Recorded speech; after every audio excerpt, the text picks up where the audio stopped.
Yesterday in the Lindsay Clancy murder trial, there was a lot of conversation about DNA and fingerprints and kind of what's on the bands and what's on the knife and normally in a regular murder trial, because I've covered a lot of them on here, and normally in a murder trial, this is, in my mind, some of the best part. This and a really good cell phone data dump. I love that. But this is one of those times where usually I perk up because the science tells you what you need to do when you're trying to solve the crime, right? The person who did it is sitting there today knowing that she did it and saying she did it and confessing to doing it. And it is undisputed that Lindsay killed her kids. Okay, so we don't really need the DNA evidence to support that in any way, shape, or form. It doesn't even need to be presented in court. But this is a prosecution that's gone fucking wackadoodle and wants to try to make the jury hate her, so they won't care that she has mental issues and that she needs help. I'm not denying that a conversation needs to take place about the DNA evidence and the fingerprint evidence, right? This is important stuff that we should at least be able to speak about. But you and I are not going to have a conversation about it because you and I don't know fuck all about DNA. I normally jump right into these conversations, and I'm usually happy to give my opinion on what was presented in court, but I'm going to do you one better today. I'm going to refer you to a professional, Dr. Amy Santoro.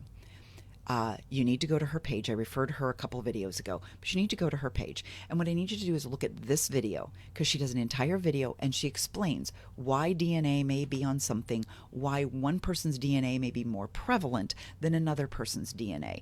When an entire family lives together in the same house, all of their DNA will be on everything. So when people wonder why Patrick's DNA is on something, it's because Patrick lived in that home. He touched everything she touched. That's what happens when you're in a family. Visit Amy. She will explain to you what the DNA means, how they figured out what belonged to who, why some people's were more prevalent than others, and then she'll also end her video by telling you it doesn't fucking matter because this isn't a whodunit. We already know whodunit. We are arguing as to whether or not Lindsay Clancy was experiencing some sort of psychiatric break or some sort of psychosis or some sort of over medication that would have caused her to kill her own kids. Because a loving mother, by all accounts, she's a loving mother, very devoted, very dedicated to her children. By all accounts, someone like that doesn't just wake up one day and decide to kill their kids. So that's what this trial is about. The prosecution is saying she's a cold, calculated murderer who knew exactly what she was doing that day. The defense is saying, nope, there are medical issues here that need to be addressed.